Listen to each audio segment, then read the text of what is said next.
어두운 세상 지낼 때 햇빛 되게 하소서.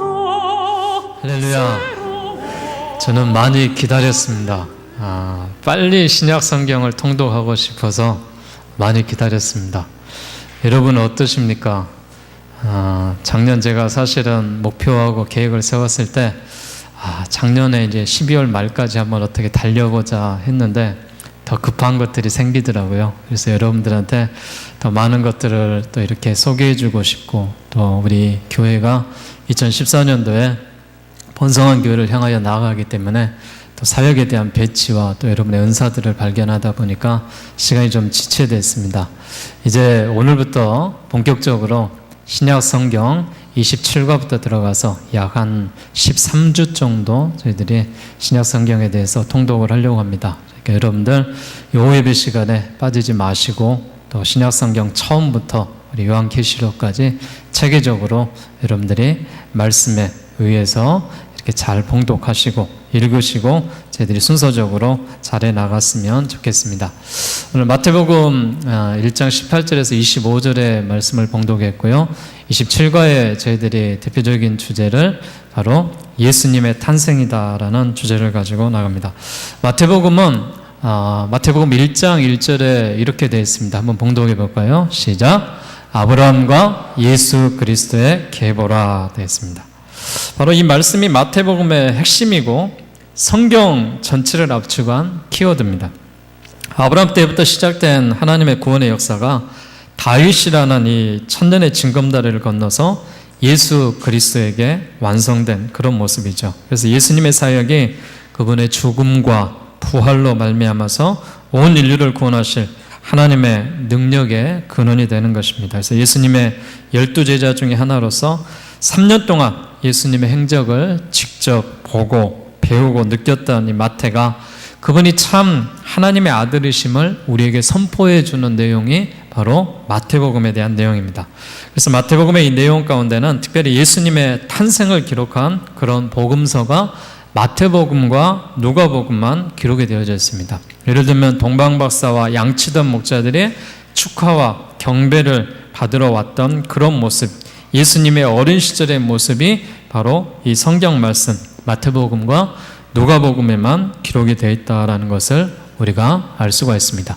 또 이 성경 말씀에 보면은 마태복음 가운데 들러리들이 있습니다. 바로 예수님이 오시기는 그런 모습 속에서 요셉과 마리아가 나오고, 또 동방박사와 그런 목자들이 나오고, 또 세례 요한이 이렇게 나와서 있는 그런 모습들을 우리가 잘 중심에서 보면 되겠습니다. 어떻게 보면 마태복음, 마가복음, 누가복음, 요한복음 4개 복음서는 우리가 사복음서라고 그랬습니다. 그래서 여러분, 이 사복음서는 저희가 같은 내용입니다. 같은 내용인데 마태가 바라보는 시각, 누가가 바라보는 시각, 요한이 바라보는 시각, 마가가 바라보는 시각 각자 다릅니다. 그렇기 때문에 오늘 이 복음서에 대한 내용을 마태복음을 제가 중심으로 말씀을 드리는 것이 아니라 이 4가지 주제를 가지고 제가 말씀해 드리겠습니다. 어떤 주제를 가지고 이야기하냐? 마태복음 중에서도 예수님의 사복음서 중에 강조했던 내용이 있습니다. 무엇을 강조했냐면은 예수님의 탄생을 강조했던 것이 마태복음의 기록이고요. 마가복음은 예수님의 사생애가 30년이라는 생애가 있습니다. 그리고 공생애가 3년이라는 시간이 있어요. 그래서 공생애 3년에 대한 기록들을 중심으로 해서 다음 주에 마가복음을 우리가 바라보겠습니다. 누가복음은 예수님께서 십자가에 달려 돌아가시기 일주일 전, 그 일주일 동안 행하셨던 기적과 이사와 여러 가지 사건들에 대해서 그 중심으로 나오겠습니다. 요한복음은 십자가의 사랑, 예수님이 십자가에 못 박혀 죽으시고 부활하셨던 그 사건을 중심으로 우리가 바라보면 그 시각으로 나갈 바하겠습니다. 특징적으로 보게 되면은요, 이 마태복음은 유대인에게 전한 그런 복음의 메시지입니다. 마가복음은 로마 사람들에게 이 특징적으로 그들에게 나타난 말씀이고요. 또 누가복음은 세상의 만민의 사람들에게 복음을 전해야 된다라고 이 누가가 기록했던 그런 특징적인 모습이 있어요. 요한복음 같은 경우는 그리스도의 신성을 묵상하면서 전하는 그런 복음의 메시지를 잇는 그런 부분으로서 중심이 되었던 것을 우리가 바라볼 수가 있습니다. 그래서 이 마태복음은 우리가 가리켜서 그 대상을 누구라고 하느냐? 유태인에게 쓴 그런 마태에 대한 복음서다. 마가복음은 로마인에게, 누가복음은 바로 헬라인과 많은 사람들에게, 만방에 있는 사람들에게, 그리고 요한복음은 바로 그리스도의 신성의 묵상을 통하여서 모든 사람들에게 들어져야 될 그런 복음의 메시지로 알고 있습니다. 마태복음의 이 마태의 저자는 그의 직업이 세리입니다. 세리다 보니까 그가 이 왕으로 오신 그 메시아에 대한 예수를 이렇게 강조하면서 그 모습 가운데 나갔던 그런 여러 가지 말씀의 모습을 볼 수가 있고요. 특히 이제 마가 같은 경우는 이제 선교사로 활동했던 그런 인물이고요. 누가 같은 경우는 의사죠. 그래서 굉장히 이 누가복음 같은 그 말씀을 보게 되면은 그 말씀 한 절 한 절 자체가 굉장히 예리합니다. 그리고 누가복음에 이어서 어디까지 누가가 쓰죠? 사도행전까지 기록을 합니다. 그래서 사도행전의 그런 모습까지도 굉장한 내용이 잘 정리되었던 것을 그의 직업의 특성으로 알 수가 있습니다. 요한 같은 경우는 어떤 하나님의 어부 출신이죠. 그래서 어부 출신으로서 그가 하나님의 아들인 예수 그리스도를 묘사했던 것을 볼 수가 있습니다. 또 하나 특징적으로 이야기를 드리면요, 마태복음 같은 경우는 왕으로 표현된 예수님을 나타내고 있습니다. 마가복음 같은 경우는 예수님을 뭘로 비유하냐면 종으로 비유하고 있습니다. 종으로. 누가복음 같은 경우는 인자로 비유를 하고 있고요. 요한복음 같은 경우는 하나님의 아들로 비유를 하고 있습니다. 제가 지난 여름에 사복음서를 통독하면서 어느 정도 내용들은 정리를 이렇게 많이 해드렸는데, 이런 부분들은 여러분들이 그 작년에 우리 수련회 했던 책자를 잠깐 보시면은 그 뒤에 이렇게 참고표가 나와 있을 것입니다. 그래서 가지고 계시면은 여러분들이 그걸 보면서 여러분들이 하나하나 바라볼 수 있기를 바라겠습니다. 자, 우리 마태복음 안으로 이제 들어가 보도록 하겠습니다. 첫 번째는 예수님의 족보에 대해서 나와 있는 그 모습입니다. 자, 마태복음 1장 1절 다시 한번 봉독하겠습니다. 시작. 아브라함과 다윗의 자손 예수 그리스도의 세계라. 이제 개역개정에서는 계보라라고 이렇게 되어 있습니다. 마태복음 1장과 마가복음 1장과 누가복음 1장, 요한복음 1장 동일하게 나와 있습니다. 이 말씀은. 그래서 아브라함과 다윗의 자손 예수 그리스도의 계보에 대한 그런 모습 속에서 성경의 전체적인 그런 모습들이 기록되어 있는 것을 볼 수가 있습니다.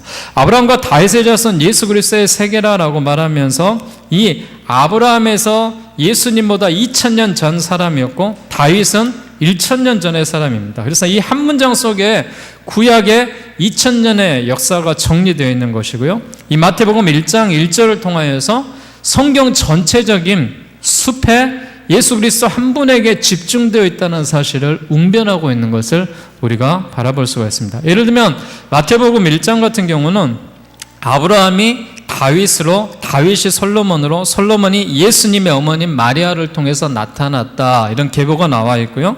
누가복음 같은 경우는 하나님께서 아담으로 인하여서 그의 다윗과 나단 그 선지자를 통하여서 예수님의 아버지인 요셉을 통하여서 그의 아들인 예수가 나왔다, 이렇게 기록이 되어 있는 예수님의 족보적인 그 부분에 대해서 우리가 나와 있는 모습입니다. 그래서 이 마태복음 1장 1장부터 딱 들어가면은 족보부터 나오니까 굉장히 어때요?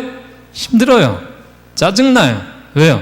이름을 잘 모르는 그런 이름들이 자꾸 나오고 낳고 하다 보니까 이걸 또 읽어야 돼 말아야 돼 또 이렇게 시작하는 부분이 있는데, 여러분 이 성경 말씀에 한번 생각해 보세요. 2000년의 역사를 이 1장에다가 다 담았다라고 생각을 한다면은 우리가 쉽게 이 부분을 2000년의 역사를 뛰어넘는 겁니다. 어렵게 생각하지 마시고 이 부분을 읽었으면 좋겠습니다. 자, 제가 이 계보에 대한 그 역사 가운데 항시 유태인들이 집중하는 것은 물론 사내아입니다.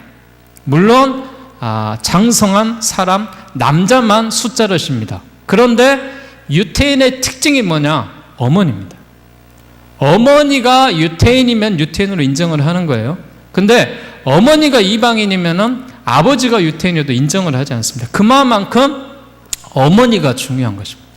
어머니가. 자, 이 계보의 특성 가운데, 자, 지금부터 이 5 여인을 한번 잘 보십시오. 5 여인이 이 족보에 등장합니다. 역시 마가복음, 누가복음, 요한복음은 참고 성경 구절로 제가 써놨으니까요. 여러분 바라보시면은 같이 동일한 사건에 대한 내용이 나와요. 자, 족보에 등장한 인물이 나옵니다. 자, 1장 3절 말씀 한번 보겠습니다. 자, 같이 한번 봉독할까요? 시작. 유다는 다말에게서 베레스와 세레를 낳고 베레스는 헤스론을 낳고 헤스론은 람을 낳았다. 자, 다말이라는 여인이 나옵니다.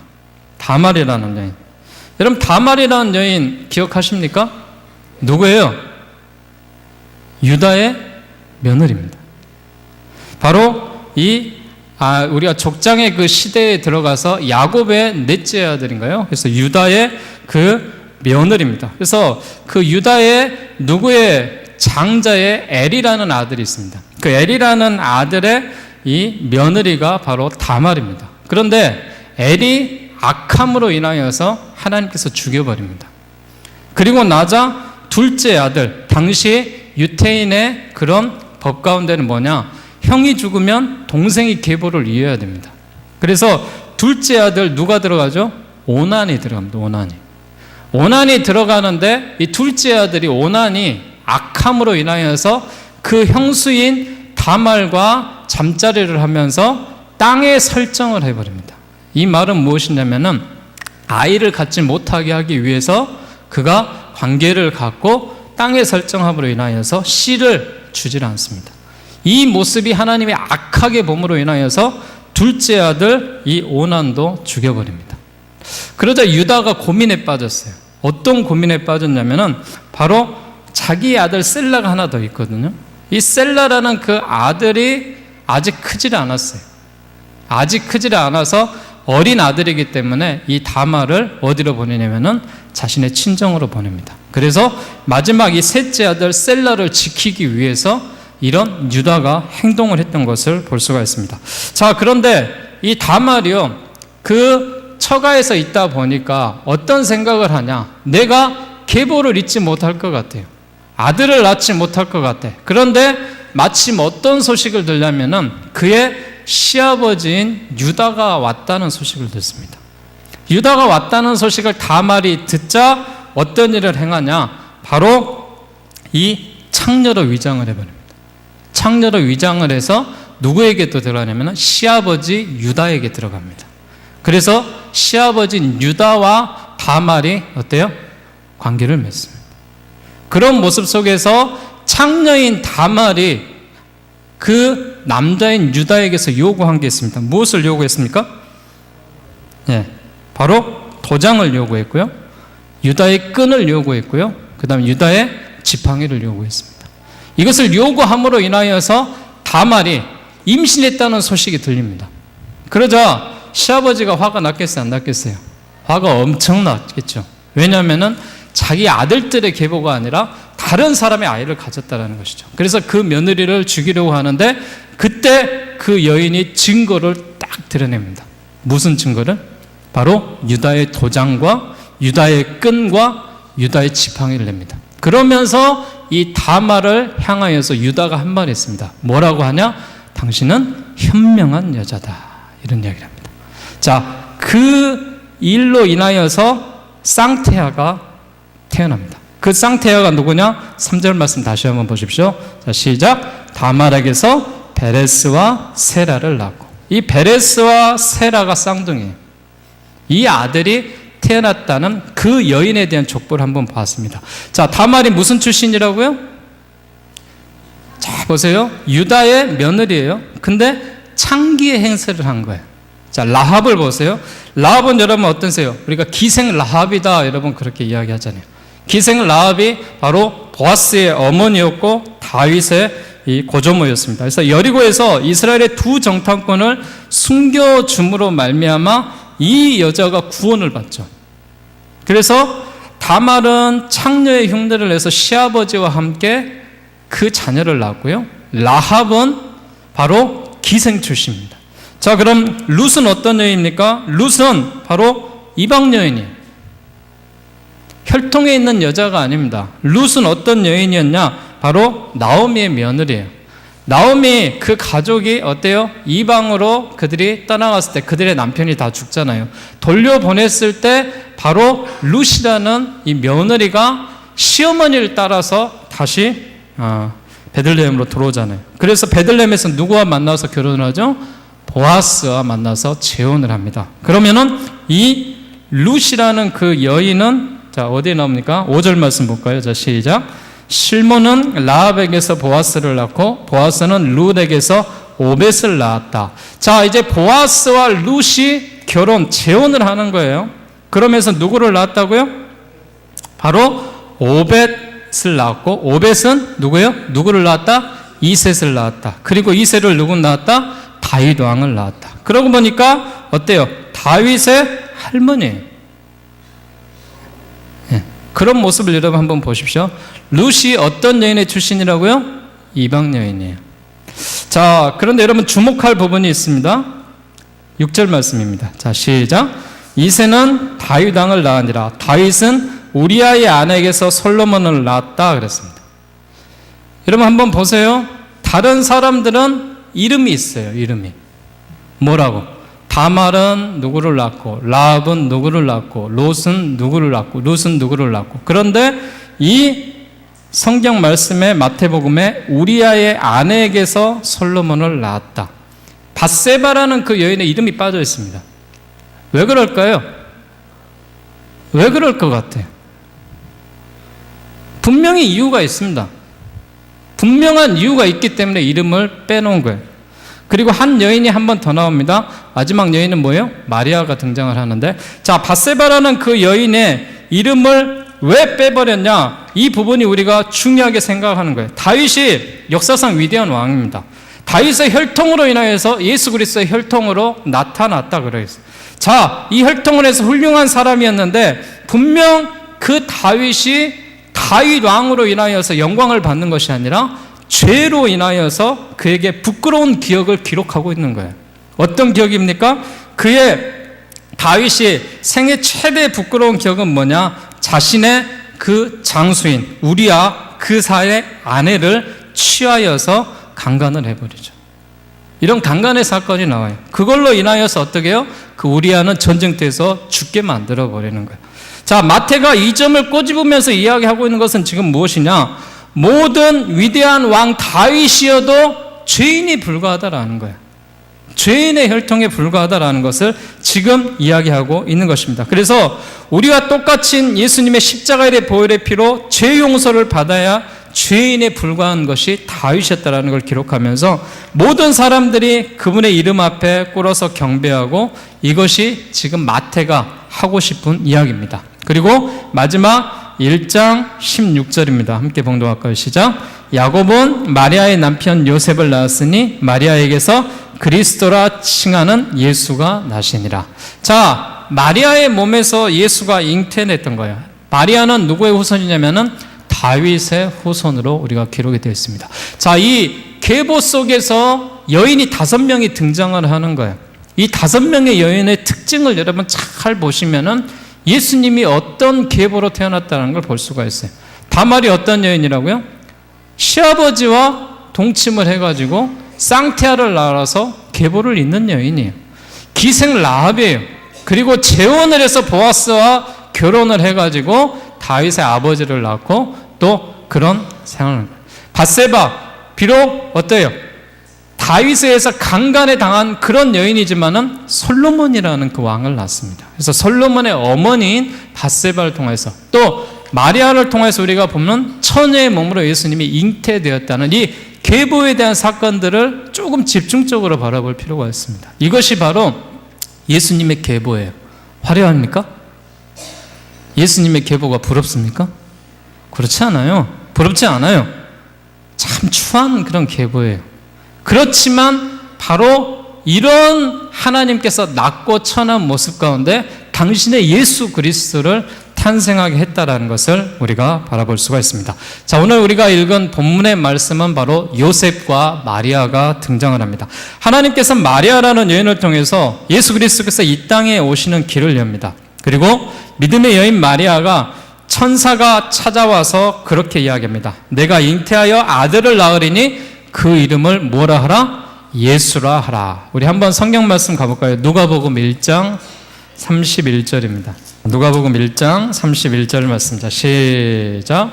보라, 내가 잉태하여 아들을 낳으리니 그 이름을 예수라 하라 그랬습니다. 하나님의 뜻을 전하자 그가 이 마리아가 뭐라고 이야기해요? 1장 38절로 가보세요. 자, 1장 38절 봉독합니다. 시작. 마리아가 이르되 주의 여정이오니 말씀대로 내게 이루어지이다 하며 천사가 떠나가니라.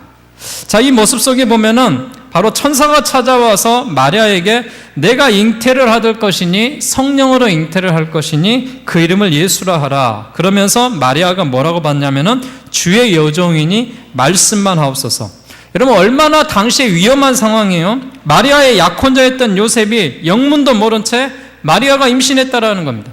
이 소식이 알려지면은 그 여인은 돌에 맞아 죽어야 되는 당시의 유태의 법이에요. 그때 비로소 다시 한번 천사가 누구를 찾아가겠어요? 그의 남편 요셉을 찾아가는 장면이 나와요. 자, 마태복음으로 다시 돌아가겠습니다. 천사가 요셉을 찾아와서 마리아가 잉태가 성령으로 된 것임을 알려주는 거예요. 어떤 장면입니까? 자, 마태복음 1장 21절 말씀 한번 공독하겠습니다. 시작. 아들을 낳으리니 이름을 예수라 하라. 이는 그가 자기 백성을 그들의 죄에서 구원할 자이심이니라. 이 모든 일이 된 것은 주께서 선지자로 하신 말씀을 이루려 하심이니라. 자, 앞에 18절과 19절에 나오죠.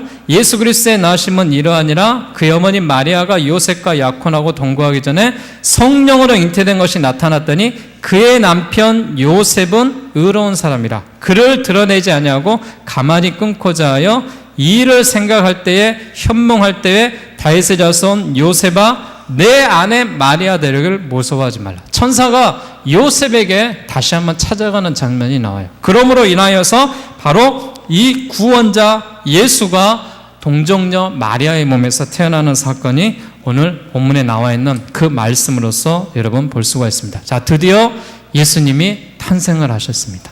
어디에서 탄생을 하셨어요? 베들레헴 마구간에서 가장 낮고 천한 모습으로 탄생을 했어요. 왜 베들레헴 마구간에서 태어났을까? 여러분 우리가 이 역사적인 그 부분에 대해서 조금 더 우리가 들어가 보고 알아야 될 그런 부분이 있습니다. 제가 지난 시간에 여러분한테 카피를 해주면서 복사해서 나눠줬던 것이 있습니다. 무엇을 나눠줬냐면은 바로 신약의 주요 사건의 통치 비교 연대표를 나눠드렸어요. 거기에 보시면은 바로 헤롯 대왕이나 헤롯 대왕이 이때에 예수가 탄생을 합니다. 예수가 탄생을 하자마자 이 헤롯 대왕이 어때요? 그리고 나서 죽습니다. 그리고 그 나라를 헤롯 아켈라와 헤롯 안티파스와 헤롯 빌립에게 세 아들에게 나눠서 이렇게 분배를 해서 지배를 하도록 만드는 거예요. 오늘 본문에 나와 있는 이 사건을 통하여서 우리가 기억해야 될 것은 뭐냐? 로마의 황제가 모든 사람들의 자신이 태어난 곳으로 돌아가 호적을 시행하라고 명령했던 왕이 바로 누구냐면은 헤롯 대왕이에요. 그 헤롯 왕에 의해서 지금 요셉과 마리아와 모든 그 유대에 있는 사람들이 호적을 정리하러 가는 거예요. 그것은 무엇이냐? 로마의 황제는 가이사 아우구스가 어떤 일을 해요? 유태인에게 세금을 걷기 위해서 약 30%에서 40%의 세금을 걷어들이기 위해서 호적 정리를 하고 있는 거예요. 그래서 호적 정리를 하기 위해서 임신한 몸을 이끌고 그들이 지금 로마 황제에 의해서 바로 이곳을 가고 있는 것입니다. 그래서 이 말씀 속에서 요셉과 만상의 몽인 마리아가 나사렛에서 베들레헴까지 먼 길을 가고 있는 것입니다. 그래서 힘들게 베들레헴에 도착을 했는데 마리아가 해산을 해야 되는데 그때 이미 베들레헴 마을의 여관이 꽉 차 있었던 것이죠. 그래서 요셉과 마리아가 따뜻한 방을 찾지 못하고 결국 어디에서 예수님을 낳냐? 베들레헴 마구간에서 예수님을 낳습니다. 자, 이걸로 인하여서 가장 먼저 소식을 들었던 사람들이 누구냐? 근처에 양떼를 지키던 목자들이 가장 이 소식을 먼저 듣습니다. 그리고 천사의 음성을 듣고 경배를 하고요. 동방 박사들은 표를 따라서 그들을 찾아와서 무엇을 가지고 경배를 했죠? 황금과 유향과 모략을 가지고 경배를 했습니다. 왜 황금과 유향과 모략을 가지고 경배를 했을까? 여러분 조금 궁금하지 않습니까? 우리가 이 황금과 유향과 모략에 대해서 잠깐 우리가 한번 짚고 넘어갈 필요가 있습니다. 그래서 황금은 영원히 변하지 않는 그 특성을 갖고 있어요. 그래서 그러면 어때요? 돈과 마찬가지로서 그런 당시의 가치를 가지고 있습니다. 그래서 반지나 목걸이도 만들지만은 당시에는 기름병이라든지 향로 같은 그런 것들을 황금으로 만들었던 그런 시대로서 유명한 그런 재물을 갖고 있습니다. 자, 유향은 어떤 거냐면은 유향은 성막에서 사용했던 중요한 향품입니다. 그래서 저 유향나무가 보이긴 하는데 유향덩어리 이제 나오죠. 그래서 그 유향을 이 목걸이에다 이렇게 여인들이 가지고 다니면은 좋은 그런 향기가 나는 그런 모습의 유향나무에 대한 그런, 그래서 성막에 사용된 중요한 향품의 일종으로서 유향을 우리가 들 수 있어요. 자, 모략이라는 나무가 있습니다. 왼편에 나와 있는 이 모략나무는 애기 나무 줄기에서 하얀 가루가 나와요. 하얀 가루가 나오는데 그거를 뭉쳐서 놓는 것이 바로 저 모략 덩어리입니다. 저거는 이제 말려놔서 저렇게 뭉쳐놨던 건데, 이 모략은 특별히 장례 때 사용을 합니다. 역시 향품의 일종이겠죠. 그래서 장례할 때 썩은 냄새를 이렇게 제거하고 또 값비싼 사치품으로 이렇게 알려주는데, 우리가 잘 아는 대로 예수님이 이렇게 십자가에 달려 죽었을 때 신포도주에 모략을 이렇게 타서 이렇게 예수님 입을 적시려고 했던 그런 기록이 나옵니다. 그 말씀처럼 뭐냐면은 모략이라는 그 나무의 열매와 나무의 그 액은 사람의 그런 이 고통을 이렇게 없애주는 그런, 어떻게 보면 환각적인 그런 증상도 나오겠죠. 그런 부분에 대해서 모략나무를 기록했던 것입니다. 그래서 예수님이 바로 동방박사 세 사람이 이 세 가지의 황금과 유향과 모략을 가지고 경배를 하러 나온 그런 모습으로서 우리가 잘 알 수가 있습니다. 자, 예수님의 어린 시절로 한번 넘어가 보도록 하겠습니다. 마태복음 2장에 대한 기록과 누가복음 2장 22절에 대한 기록으로서 우리가 잘 나와 있는데, 당시에 헤롯 왕이 죽습니다.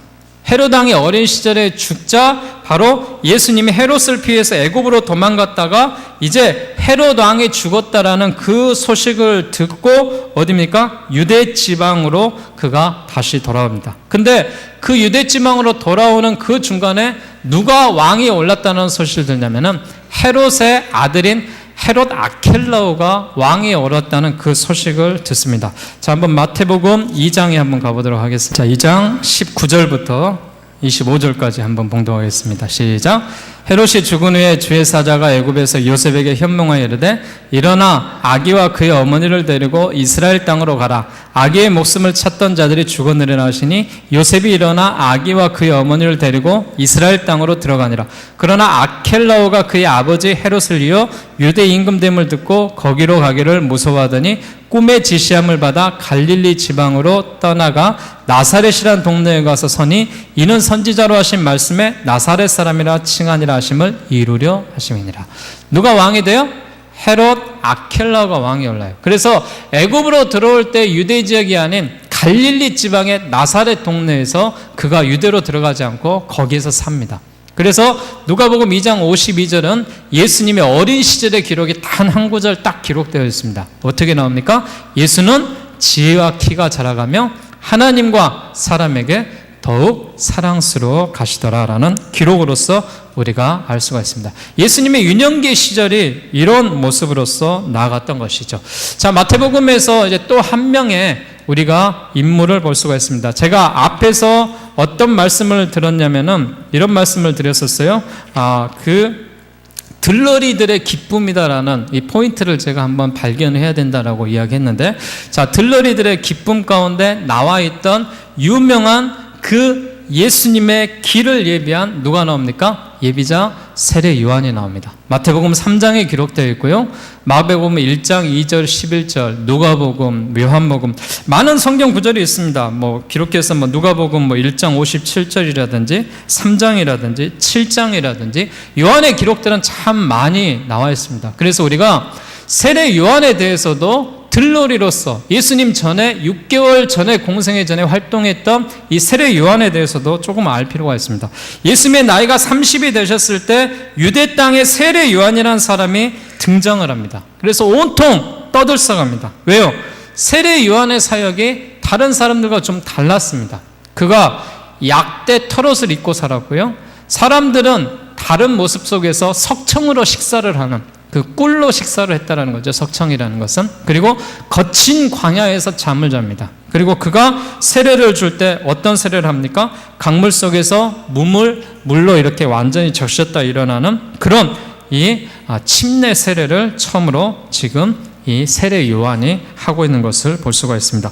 매우 당시에 이 세례 요한을 가리켜서 저가 메시아가 아니냐, 저가 정말 메시아 같다라고 하면서 정말 그런 모습 속에서 많은 유대인들이 존경을 하고 따랐던 그런 세례 요한입니다. 자, 세례 요한의 일대기를 우리가 잠깐 보게 되면요, 그가 외쳤던 메시지 자체가 굉장히 쉽게 말하면 예리합니다. 그리고 굉장히 직선적입니다. 그래서 세례 요한의 설교를 가리켜서 무슨 설교라 이야기하냐? 도끼 설교다라고 찍어버리는 그런 설교를 이야기하고 있는데, 자, 누가복음 3장에 한번 가봅시다. 세례 요한이 설교를 어떻게 했는지 한번 간접적으로 여러분 바라볼 수 있기를 바랍니다. 자, 누가복음 3장 7절에서부터, 자, 7절 말씀입니다. 시작. 요한이 세례받으러 나오는 무리에게 이르되 독사의 자식들아, 누가 너희에게 일러 장차올 진노를 피하라느냐. 뭐라고 이야기해버려요?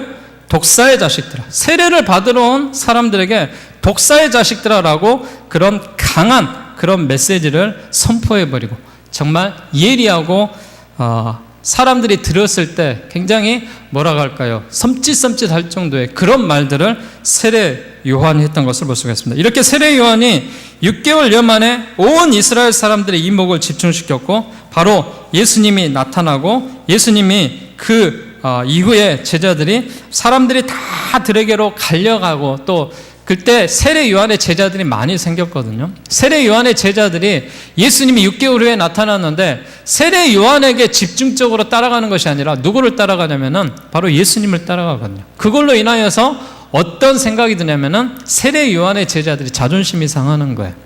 그래서 세례 요한에게 이르는 거예요. 뭐라고 하냐? 사람들이 그에게로 갑니다. 세례 요한이 그러자 그에게 침착하게 나가면서 이런 이야기들을 해주는 것을 볼 수가 있습니다. 자, 요한복음 한번 넘어가 볼까요? 우리 사복음서니까 우리가 같은 복음서에서 내용들을 한번 넘어가면서 보도록 하겠습니다. 3장 28절입니다. 자, 세례 요한이 이런 이 제자들을 향하여서, 세례 요한의 제자를 향해서 이렇게 이야기합니다. 3장 28절부터 30절까지 시작. 내가 말한 바 나는 그리스도가 아니요 그의 앞에 보내심을 받은 자라고 한 것을 증언할 자는 너희니라. 신부를 취하는 자는 신랑이나 서서 신랑의 음성을 듣는 친구가 크게 기뻐하나니 나는 이러한 기쁨으로 충만하였노라. 그는 흥하여 하겠고 나는 쇠하여라 하리라 하니라. 세례 요한이 예수님의 길을 예비하는 그런 선지자의 모습으로서 나오는 것을 볼 수가 있습니다. 세례 요한이 이처럼 자신이 서야 할 자리를 아는 사람이었고, 때가 되었을 때 그 자리를 예수님께 내어줄 줄 아는 그런 세례 요한으로 우리가 잘 알 수가 있습니다. 자, 세례 요한이 참 비참하게 그의 생애를 마감하는 그런 장면이 나오는데요. 마태복음 14장 1절에서부터 12절 말씀까지 좀 긴데요, 함께 봉독하겠습니다. 시작.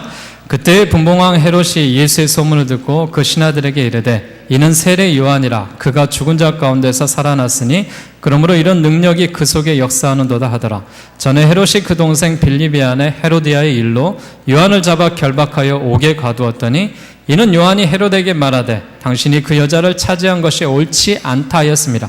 헤롯이 요한을 죽이려 하되 무리가 그를 선지자로 여김으로 그들을 두려워하더니 마침 헤롯의 생일이 되어 헤로디아의 딸이 연석 가운데서 춤을 추어 헤롯을 기쁘게 하니 헤롯이 맹세로 그에게 무엇인지 달라는 대로 주겠다고 약속하거늘 그가 제 어머니의 시킴을 듣고 이르되 세례 요한의 머리를 소반에 얹어 여기서 내게 주소서 하니 왕이 근심하나 자기가 맹세한 것과 그 함께 앉은 사람들 때문에 주라 명하고 사람을 보내어 옥에서 요한의 목을 베어 그 머리를 소반에 얹어서 그 소녀에게 주니 그가 자기 어머니에게로 가져가니라. 요한의 제자들이 와서 시체를 가져다가 장사하고 가서 예수께 아뢰니라. 요한의 죽음이 참 비참하죠. 요한이 무엇을 지적을 했습니까? 요한이 이 헤롯이 당신의 그 여자들을 차지한 것이 옳지 않다, 이런 이야기를 하는 거예요. 그리고 헤롯의 아내 헤로디아의 일로 인하여서 요한을 결박해 버립니다. 근데 요한을 죽이려고 하자 당시의 선지자인 거예요. 선지자를 죽이면은 당시 시대의 그 군중들이 다시 반란이 일어날 것 같아서 죽이질 못하고 그냥 감옥에 가두는 그런 상황이에요. 그런데 이 일로 인하여서 속에 그 흑심을 품고 있던 그 여인이 하나가 있었죠. 바로 누구예요? 그의 동생 빌립의 안에 있던 헤로디아를 치료한 것이 옳지 않는 그 장면을 지적한 그 모습이죠. 그걸로 인하여서 누가 그 헤롯이 맹세한 대로 무엇인가 달라는 대로 주겠다라고 헤롯의 딸이 춤을 추는 장면 속에서 바로 헤롯이 약속을 합니다. 그때 그 어머니의 시킴으로 인하여서 무엇을 달라고 요구해 버리냐면은 이 요한의 머리를 달라고 요구를 하는 거예요. 그래서 요한이 바로 목베임을 당해서 죽는 그런 장면이 세례 요한의 일생부터 끝까지 볼 수가 있습니다. 자, 세례 요한의 일생도 참 기가 막힌 그런 일생이잖아요. 예수님의 그 선지자의 길을 예비하고 또 그가 당시에 굉장한 그 능력을 가지고 나타났던 자로 거침없는 설교를 하고 외치는 그런 도끼 설교를 하는 그런 자로 그게 죽음 가운데서도 이런 모습으로 나갔던 그런 이 들러리를 썼던 세례 요한의 그 모습을 우리가 한번 바라보고 있습니다. 자, 마지막으로 한번 가보겠습니다. 자, 한번 비교를 해볼까요? 세례 요한은요, 약 6개월의 사역이 있었죠. 그래서 예수님의 약 공생의 3년의 시간들을 이렇게 정리를 했어요. 뭐라고 세례 요한은 마쳤냐? 심판이 가까웠다. 회개하라. 천국이 가까웠다라고 외쳤습니다. 그런데 예수님은 뭐예요? 하나님의 통치가 가까웠으니 회개하라는 것이죠. 그래서 세례 요한은 물 세례를 침례로 했고 예수님은 불과 성령의 세례를 취했습니다. 그래서 세례 요한에 대한 그런 예언들이 구약에 또 예수님의 그런 모습 가운데 나가는 그런 모습입니다. 자, 마무리하겠습니다. 자, 이제 예수님께서 진정으로 예수님의 탄생을 알리고 시험을 받고 이제 공생애를 시작하는 그 장면까지만 보도록 하겠습니다. 마태복음 3장과 4장에 나온 그런 짧은 기록의 내용인데 복음서를 저희가 네 토막으로 예수님의 생애를 끊어서 지금 이야기를 드립니다. 자, 예수님이 공생애를 시작하는 그 장면 속에서 세례 요한에게 세례를 받습니다. 그리고 광야에 가서 40일간 금식 기도를 하고 이제 사생애라고 하는데 그 사생애가 맞춰지고 공생애, 바로 예수님의 하나님의 아들 예수 그리스도로 활동했던 그 시작의 모습이 나타나는 것을 우리가 바라볼 수가 있습니다. 자, 성경 말씀 우리 한번 가보도록 하겠습니다. 마태복음 4장 펴놓으시기 바랍니다. 예수님이 시험을 받는 그런 장면이 나오죠. 이런 예수님이 시험을 받는 장면 속에서 첫 번째 그 시험에 받는 장면이 나옵니다. 바로 시험하는 장면 속에서 그가 이제 사탄이 이야기하는 그런 모습 속에서 나가는 것을 볼 수가 있습니다. 자, 3절 말씀입니다. 시작. 시험하는 자가 예수께 나와서 이르되 내가 만일 하나님의 아들이거든 명하여 이 돌들로 떡덩이가 되게 하라. 그러자 예수님이 뭐라고 하시는 거예요? 사람이 떡으로만 살 것이 아니요 하나님의 입으로 나오는 모든 말씀으로 하는 것이다. 첫 번째 시험은 무엇을 들 수가 있냐? 경제적인 시험을 들 수가 있는 거예요. 경제적으로 돌이 떡이 되게 해달라는 그런 사단의 첫 번째 유혹에 그 시험하는 그 장면이 나오는 것을 볼 수 있겠습니다. 자, 두 번째 시험입니다. 5절에 시작. 마귀가 예수를 거룩한 성으로 데려다가 성전 꼭대기에 세우고 이르되 내가 만일 하나님의 아들이거든 뛰어내리라. 기록되었으되 그가 너를 위하여 그의 사자들이 명하여 그 손으로 너를 받아들여 부딪히지 않게 하리라. 그러자 예수님이 뭐라고 말씀하십니까? 또 기록되었으되 주 너의 하나님을 시험하지 말라 하였느니라. 이 두 번째 시험은 어떤 시험을 이야기하고 있느냐? 바로 성전 꼭대기에서 뛰어내리라는 그 시험 속에서 신비한 메시아가 되는 것을 너희들에게 보여줘야 되지 않겠냐라는 그런 시험의 유혹을 하고 있는 것입니다. 그리고 마지막 시험의 그 장면이 나오죠. 9절 말씀입니다. 시작. 이르되 만일 내게 엎드려 경배하면 이 모든 것을 내게 주리라. 마귀가 시험하여서 천하 만국의 영광을 내게 주리라 라고 이야기합니다. 이때 예수님의 그 명쾌한 그 메시지로 인해서 사단을 물리칩니다. 10절입니다. 시작. 예수께서 말씀하시되 사단아 물러가라. 기록되었을 때 주 너의 하나님을 경배하고 다만 그를 섬기라 하였느니라.